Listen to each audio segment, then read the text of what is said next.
We are students of Ghana Christian International High School, and we urge you all to subscribe to his Gov TV. Thank you.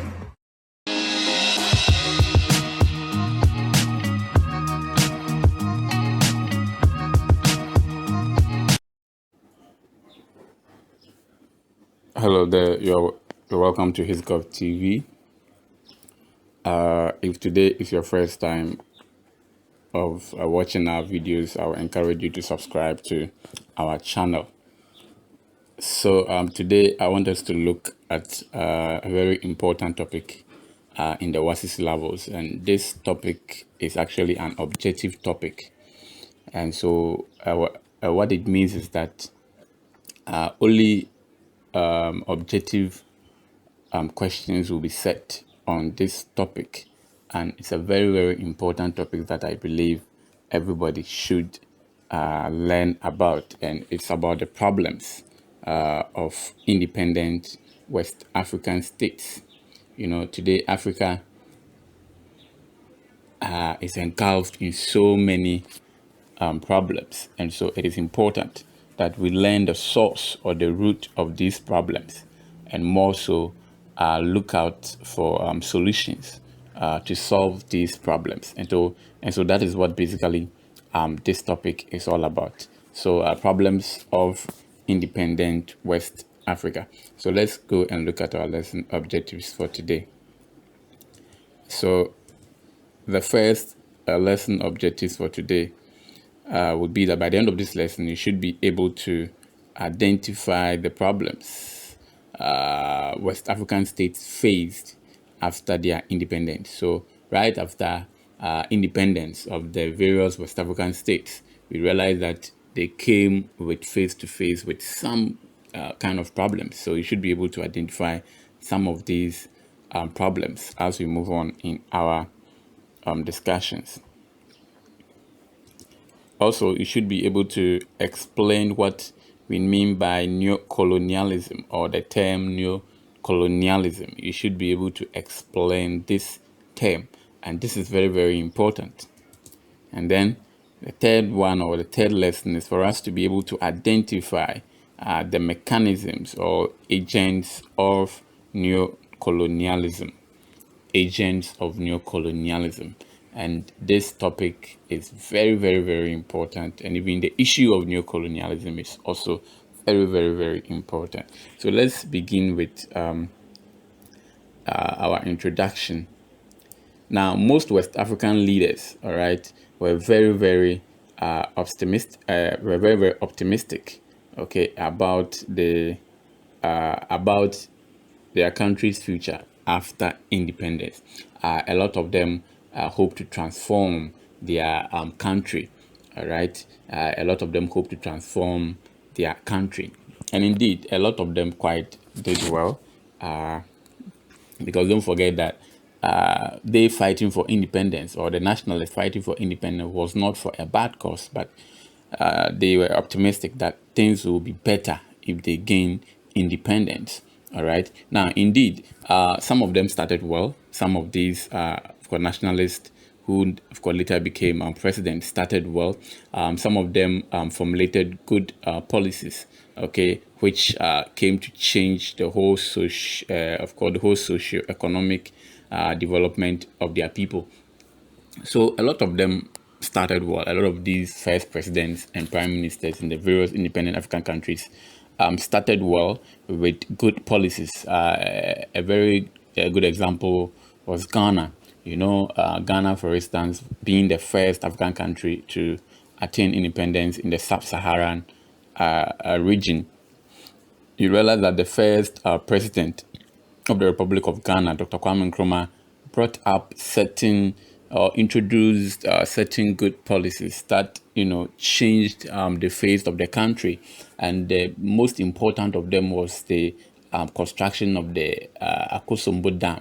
And, you know, Ghana, from a time immemorial, since the Europeans were here, had never had access to wide-range electricity. So for the president to build a whole hydroelectric dam, which of course later became the biggest man-made dam, you know, was quite impressive. When you look at Tema was a whole city built by Nkrumah uh, to, to, to, to, to, to, to become the hub of industrialization in the country. And so a port was even also built there at Tema by this same Nkrumah. Roads infrastructure were all expanded, all because, so you see, things changed drastically. Schools were now being built, secondary schools were built in most parts of the country. So yes, a lot of them started well, a lot of them brought up certain policies that were supposed to change the development of their people. And indeed, you can attest to that a lot of things happened right after independence. Now, however, these impressive developments that we have talked about were soon overshadowed by many problems, and some of which are still not being solved today. All right. So, let me continue to use Ghana as an example.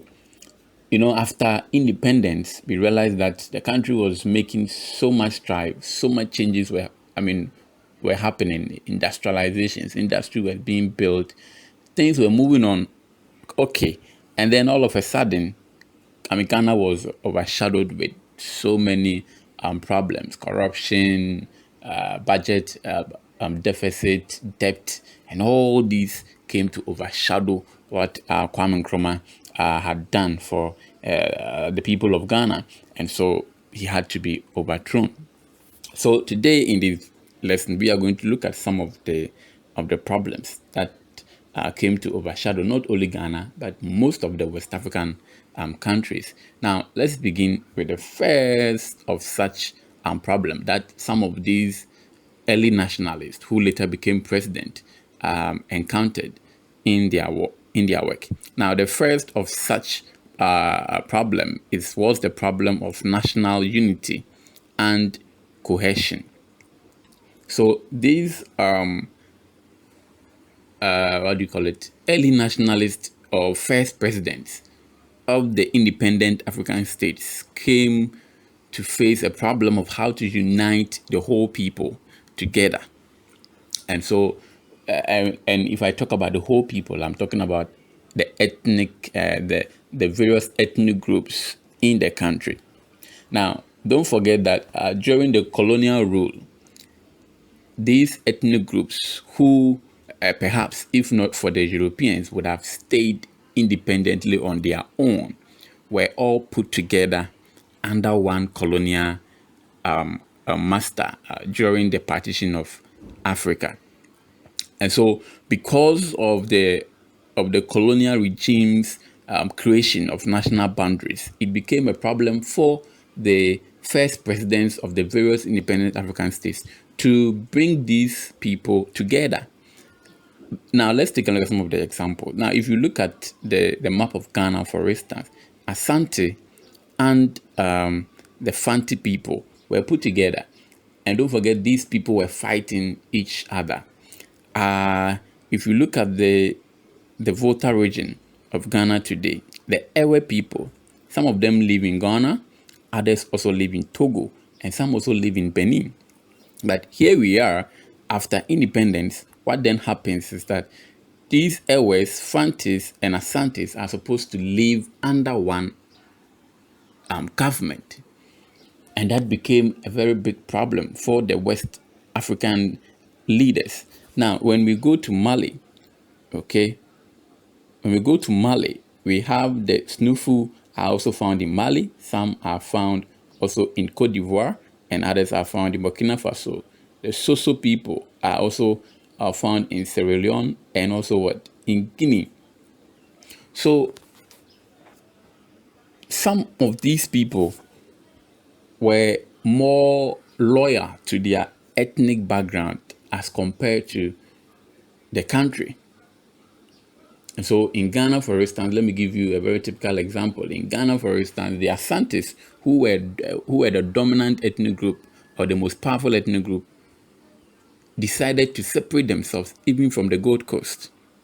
Now, after independence, political parties that were formed in the various West African states were formed based on ethnic and regional organizations.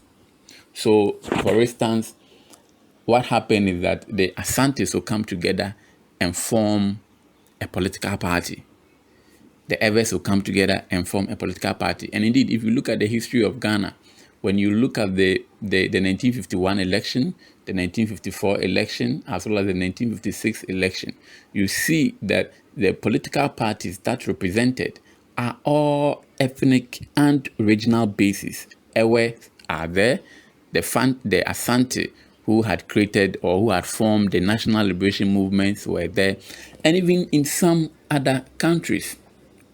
So a lot of these citizens became loyal to their ethnic groups more than they were to their various countries. And that was a problem for the newly created West African states.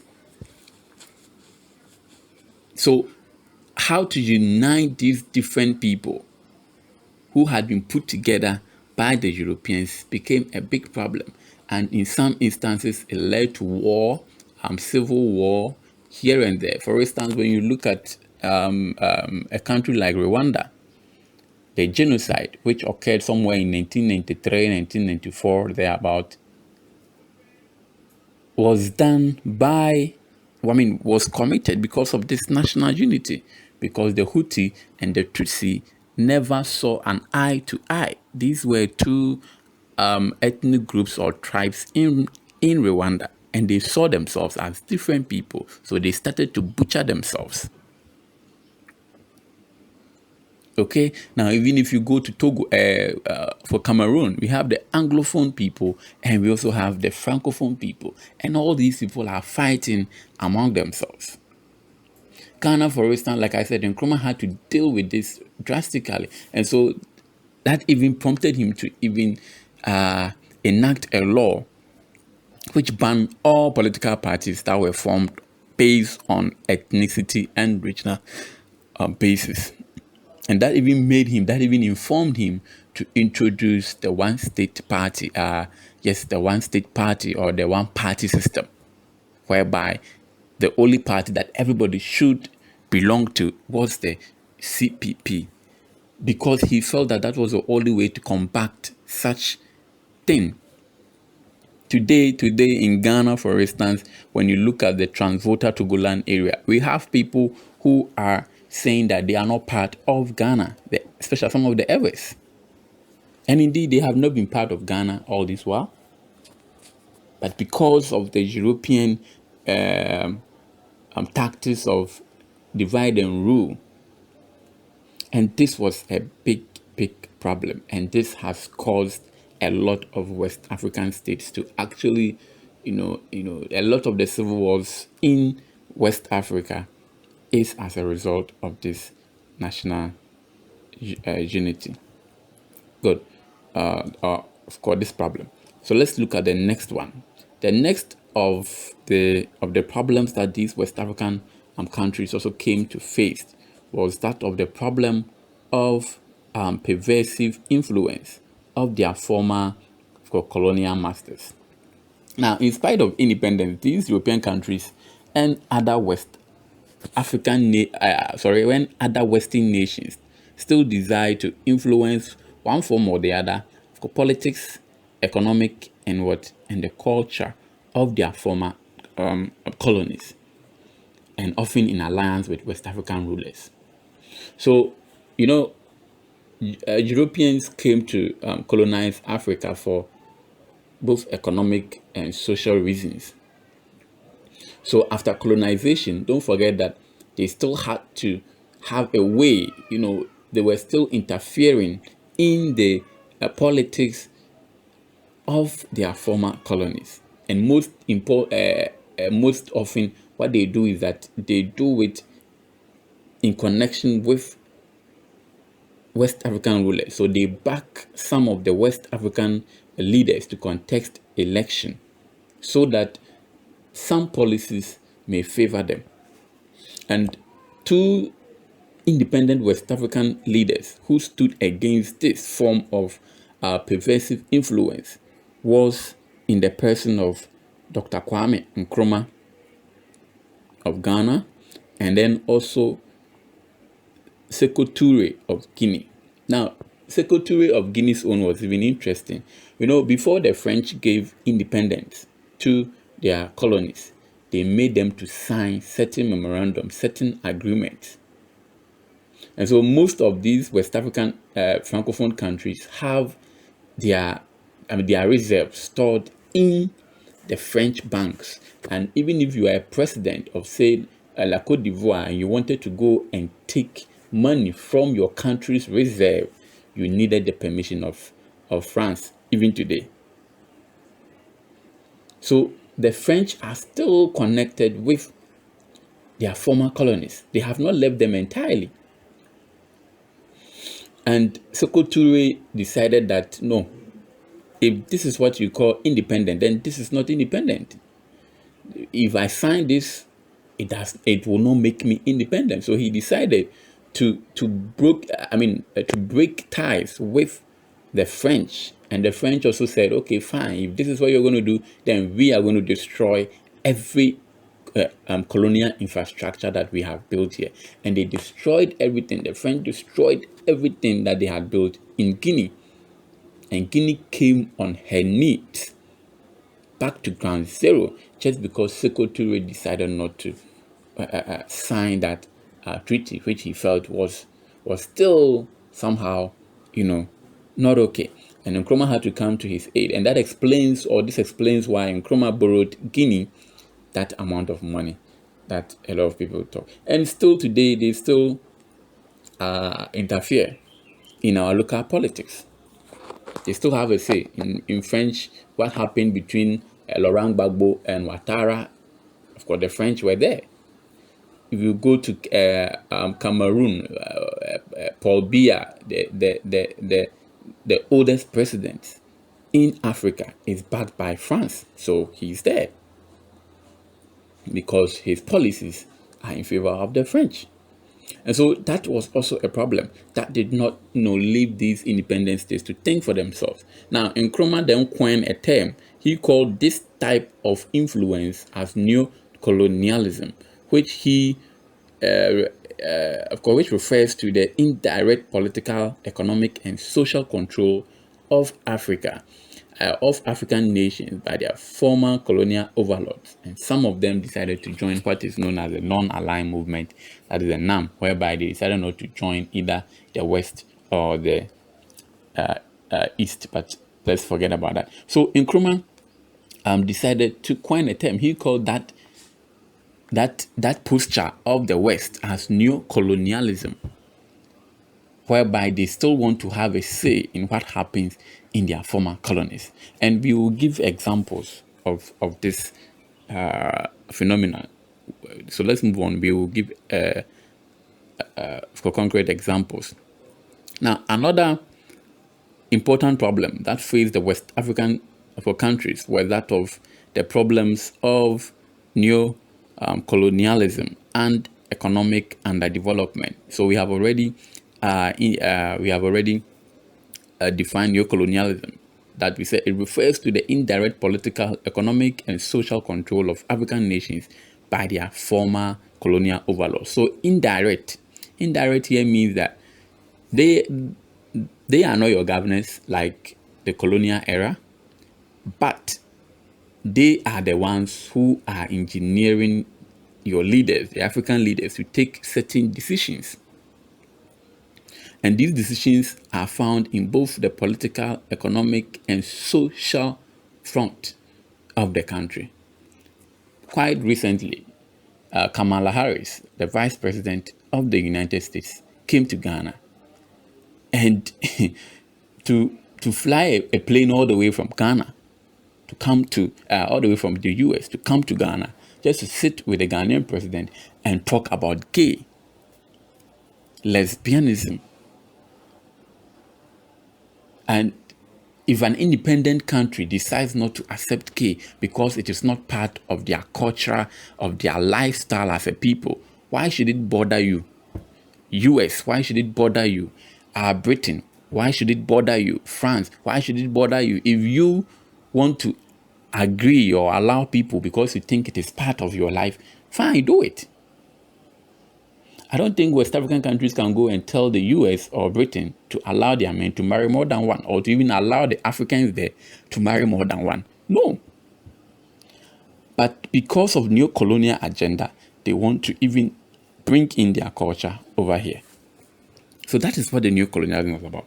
Now, let's take a look at the mechanisms or agents of neo-colonialism. Agents of neo-colonialism. Now, when we talk about the agents of neo-colonialism, we are talking about the things that they use, the things that represents them, the methods, the process involved in this new form of colonization. And if you really want to know a lot about the neo-colonialism phenomena, you can read Nkrumah's book, which is titled Neo-Colonialism, the last stage of imperialism. And Nkrumah details everything there. And the excerpts that we are doing was taken out from there. And we have more than that. So in that book, Nkrumah detailed the mechanisms, how we will see neo-colonialism. To Nkrumah, this neo-colonialism is subtle. You can't see it with your eyes because it is your president. You voted for your president. But all the things and policies that your president is doing is in line with what the Europeans are instructing him to do. And we will look at how Europe would use these. So how Europe uses these mechanisms to still have their way as it was in the colonial time. That is what we termed as the agents or the mechanisms of neo-colonialism. Now, let's take a look at the first one. The first mechanism Nkrumah spoke about was the rise of the invincible government. That's the CIA. So Nkrumah calls something invincible government, where you will not see them. The Central Intelligence Agency, that's of the US. What they do is that they are in various countries. Now, when they find out that a particular leader is not in favor of the West, or is bringing up policies which will not be in the interest of the West, but rather in the interest of their people, the African people, what they do is that this CIA will gather the opposition members. Sometimes they back opposition people to overthrow that government. That is what the CIA does. And we have a lot of them in Africa. The first coup that happened in Ghana, let me tell you, Nkrumah, all the policies that Nkrumah was initiating were anti-colonial policies. Were trying to put the interest of the Ghanaian first before the interest of the West. And because that was against the interest of the West, what happened is that the West decided to back the opposition, that is the UGCC people, because they were more loyal to the West than to the people of Ghana. And they backed them and they overthrew them. Same thing happened in Libya, where Muammar Gaddafi's policies were anti-colonial, anti-imperial policies.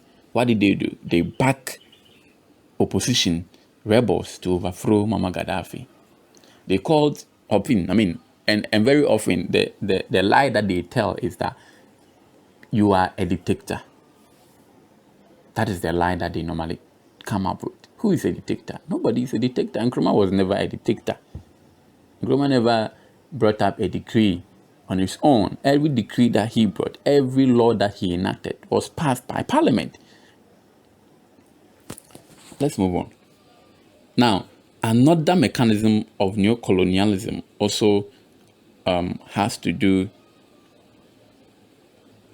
Another mechanism of neo-colonialism also, of course, has to do with control of prices in the world market. Control of prices in the world market. And it will amaze you that it is these Europeans that price the prices of our commodities. They are the ones that say, this is what I'll pay, this is the amount I'll pay. So, for instance, our cocoas that we export, they are the ones that give us what the amount that they will pay. And so when they realize that there are more on the market, they decide to what? To lower the price. Now, when they lower the price, of course, when they lower the prices of goods, what then happens is that they increase their cost of production there. So when they manufacture the item and they bring it here, you pay more. Ask yourself, how much is a bag of cocoa in Ghana? Just recently that it was 800 cedis. Even that 800 cedis, ask yourself the fertilizers that you buy and chemicals. Now, how much is a chocolate? The least you can buy of a chocolate is 5 cedis. The least amount is 5. Now, I'm sure it is even 10 cedis now. But a bag of cocoa costs what? Just 800. So that is what they do. Now, the general level of prices for primary products fell by 33%. That's the cocoa and stuff. Whilst the prices of these manufactured goods rose to what? 35%. So when they come to buy the raw materials, they tell you the prices of course the world prices that you hear. They are the ones that set the prices. So they intentionally lower it. When they lower it, you, the government, of course, is going to affect your budget because you maybe use the previous prices, to plan your budget, and it's going to affect your budget. Then the goods that they will use your raw materials to manufacture, when they bring it here, they increase it. And somewhere in 1951 and 1961, this is what happened. And this caused a lot of the economies of African countries to collapse, especially Ghana, because Ghana's highest earning was cocoa. Income was cocoa. And when the prices of cocoa declined, all that Nkrumah was doing came to a halt because there was no money. The country became bankrupt. And this is how they do to engineer your economy. Now, the next one has to do with another technique also has to do with the high rate of interest.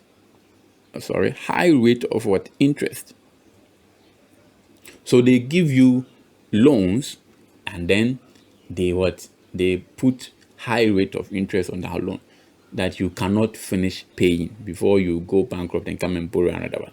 Now, if you look at between 1956 and 1962, the imperial powers gave a loan of 30,000 million to 56 developing countries. It is estimated that the interest and profit alone extracted on this sum from the debtor countries amounted to 15 million euros. Wow. And no wonder today most African countries are wallowing in debt. Ghana, we are wallowing in debt.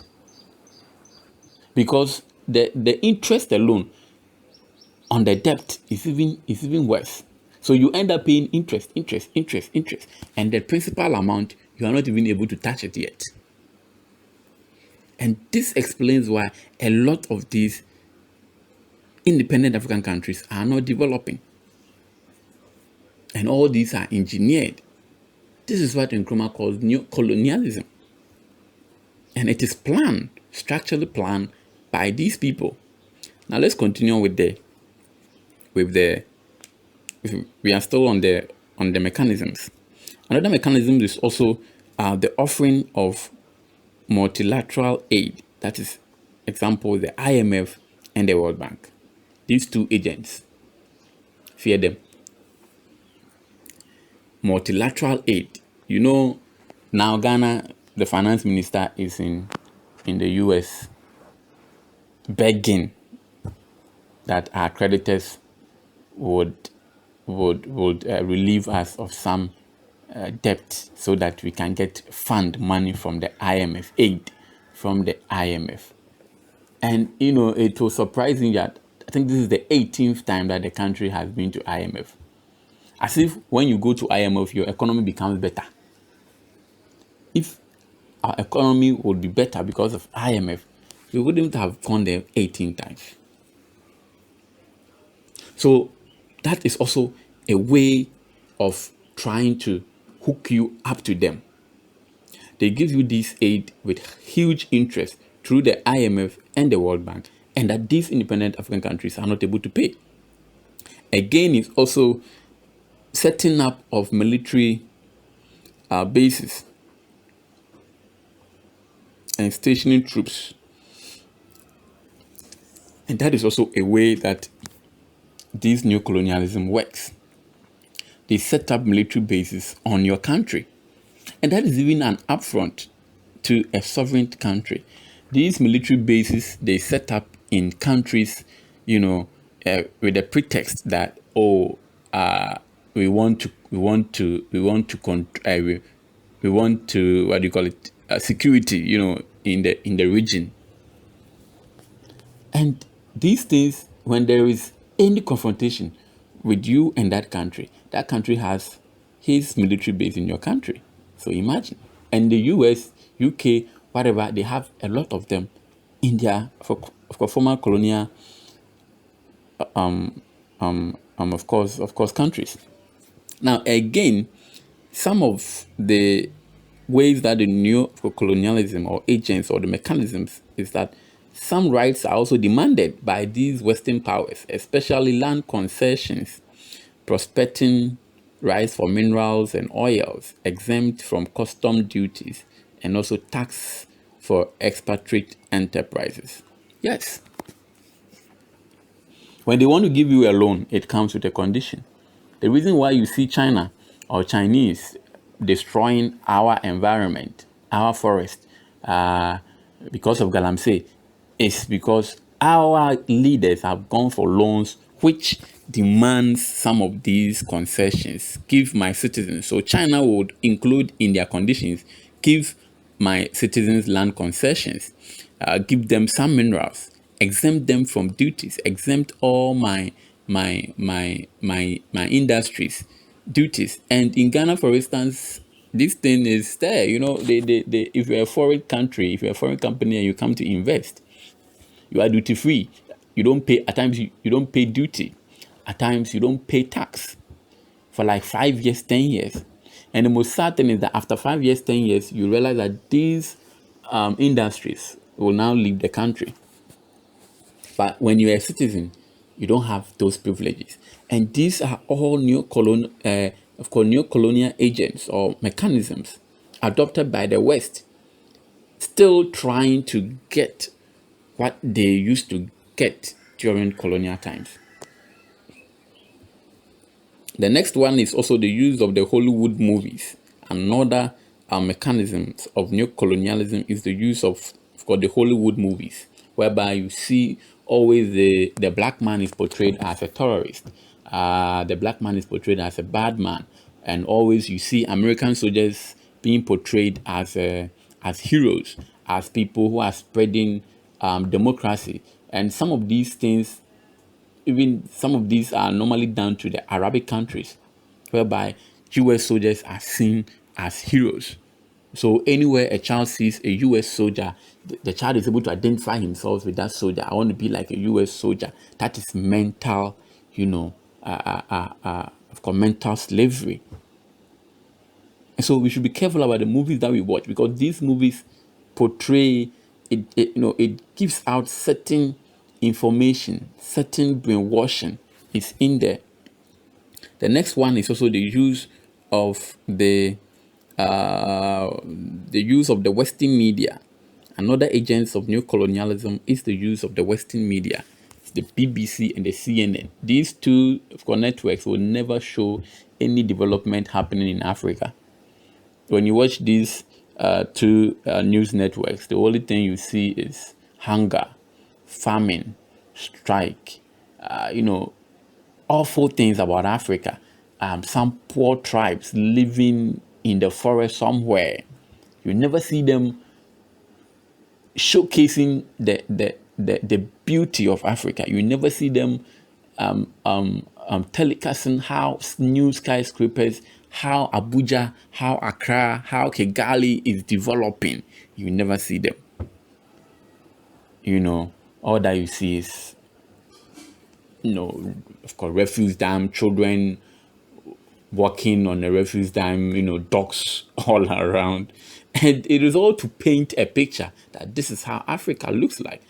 And most importantly, these medias are also used to also project some African leaders who are aspiring or who are bringing out policies which will help their people But then these policies are not in favor of the West. These medias are used to portray such people as I mean as either as corrupt or as dictators, and so they deserve to be removed. And this is what they did to Muammar Gaddafi. I watched, of course, one of his interview, and the interviewer asked him that, see, we have had, of course, reports that there are, of course, riots and whatnot in Tripoli against you and your government. What do you say to it? And, of course, Gaddafi told him, there are no riots in my country. My country, my people, they love me. Nobody is against me. Nobody is in Tripoli, on a demonstration against me. So he asked the interviewer, when you were coming, did you see anybody on the street? Those people are not Libyans. Those people that you saw on CNN, BBC are not Libyans. So what the CNN and the BBC will do is that they'll go and take similar, Arabic people, and they stand somewhere and they video them. And then they have Gaddafi's flyers. And you and I, you don't even know the difference between some of these Arabic people. They are all fair. They all speak the same language. So you hardly know whether they are in the, Libyans or not. This is how they used to portray Nkrumah. This is what they did. After Nkrumah had been overthrown, do you know how they see the BBC, of course, reported the whole scene? They wrote the rebirth of Ghana, or the reborn of Ghana. Ghana is reborn. A leader who struggled to achieve independence for a country has been overthrown in a coup, and a media reports that the reborn of Ghana, the rebirth of Ghana. Of course, born again. Ghana will be born again so that we can go to heaven. Reborn of Ghana, really? And today, this is where we are. So that is how they do. So when you are watching them, you might think that, oh, that bad person, oh, that worst person has been taken, and Ghana is now free, and Ghana is now reborn. Ask yourself, was Ghana free? Was Ghana reborn after Nkrumah? That is, I leave that to you. So, and of course, like I said, if you really want to know much more about the Neo-Colonialism, watch Nkrumah's movie, Nkrumah's book, read Neo-Colonialism, The Last Stage of Imperialism. Now, so then the question is, how can we defeat what we called Neo-Colonialism? How can we solve all these issues? How can African leaders do so that all these things will come to an end? Let's see what Nkrumah has for us. Now, by far, all the methods of neo-colonialists have pointed out to one direction, and that one direction is divide and rule. And according to Nkrumah, it is only unity. Of course, that is the first requisite for destroying neo-colonialism. And interestingly, that book was written somewhere in 1964, but still, it is still playing today. And don't forget, even when Nkrumah was overthrown, of course, let me add this. When Nkrumah was overthrown, do you know that his books, his ideological centers were all destroyed? Ask yourself why.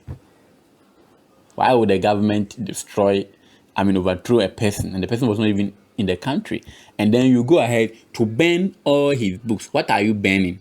Because of the book which the West had read, they feared that information in there will leak. So they directed these opposition leaders to destroy all of that. Yes, so that should tell you. And I have watched a video where the white man who was lecturing said that we should use the academic to still make these Africans think that they are doing the right thing, because without them we are nowhere to be, and we have to, in order for us to enjoy our status as European or being rich, we need them to stay at where they are. And so we should use true academics to encourage them that, of course, what they are doing is right. And I have the video on my channel. You can check that for yourself, why Africa is not developing. So to Nkrumah, divide and rule was the only, of course, was the first thing that we should do in order to do away with neo-colonialism. And that explains why he decided to champion the African Union, and that did not materialize because of one or two things. So yeah, yeah. I mean, African unity is a whole lot. It's a whole topic on its own. Why we should unite and why. I think I also have something on the African unity in there. So please kindly go in there and go and read African unity. But for now, this is what you should know, that neo-colonialism can only be defeated through unity when you're asked anyway. Good. So we've come to an end. This has been a very long discussion because there are a lot to say. I even had to cut it short. So we will meet some other time. Have a nice day and bye.